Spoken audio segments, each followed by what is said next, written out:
छत्तीसगढ़ विधानसभा के बजट सत्र के प्रश्नकाल के दौरान सदन में तेंदूपत्ता खरीदी का मामला उठाया गया। वहीं बीजेपी विधायक सौरभ सिंह ने सवाल किया कि पिछले 3 वित्तीय वर्ष और वर्तमान वित्तीय वर्ष में 6 फरवरी 2023 तक कुल कितनी तेंदूपत्ता खरीदी की गई। वहीं प्रतिवर्ष तेंदूपत्ता खरीदी का कितना भुगतान किया गया। तेंदूपत्ता की नीलामी के बाद छत्तीसगढ़ लघु वनोपज संघ को कितना राजस्व का लाभ और कितना नुकसान हुआ। वहीं वन मंत्री मोहम्मद अकबर ने बताया कि वर्ष 2019-20 में 602.24 करोड़, वर्ष 2020-21 में 379.15 करोड़, वर्ष 2021-22 में 522.20 करोड़ और वर्ष 2022-23 में 631.76 करोड़ की खरीदी हुई है। इस पर बीजेपी विधायक सौरभ सिंह ने सवाल किया कि 4 सालों में सिर्फ 5% ही ग्रोथ कैसे हुई। मंत्री मोहम्मद अकबर ने जवाब दिया कि तेंदूपत्ता जितना उगेगा उसी के मुताबिक खरीदी बिक्री की जाएगी। वहीं नक्सल प्रभावित क्षेत्रों में समितियों के जरिए संग्रहण हो रहा है। मंत्री एक्चुअल में जिस प्रकार से भ्रष्टाचार का मामला जो व्याप्त है,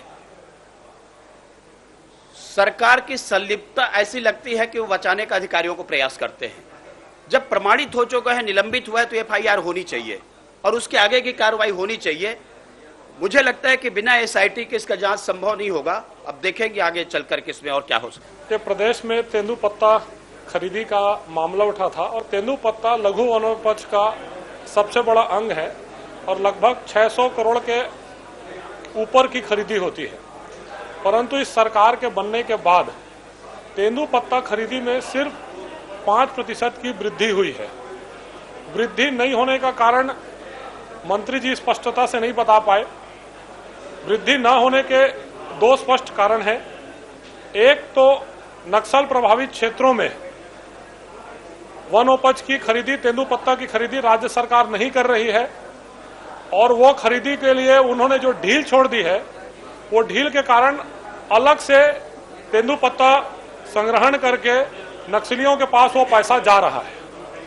दूसरी चीज ये है कि तेंदुपत्ता खरीदी के लिए 2 प्रक्रिया है। एक प्रक्रिया ये है कि जो ऑक्शन किया जाता है, एरिया ऑक्शन, वो एरिया ऑक्शन व्यापारियों के द्वारा खरीदा जाता है और जिन व्यापारियों द्वारा खरीदा जा रहा है वो अच्छे पत्तों की खरीदी करते हैं, अच्छे पत्तों को ले जाते हैं और थोड़ा भी अगर 19-20 पत्ता होता है तो वो छोड़ देते हैं।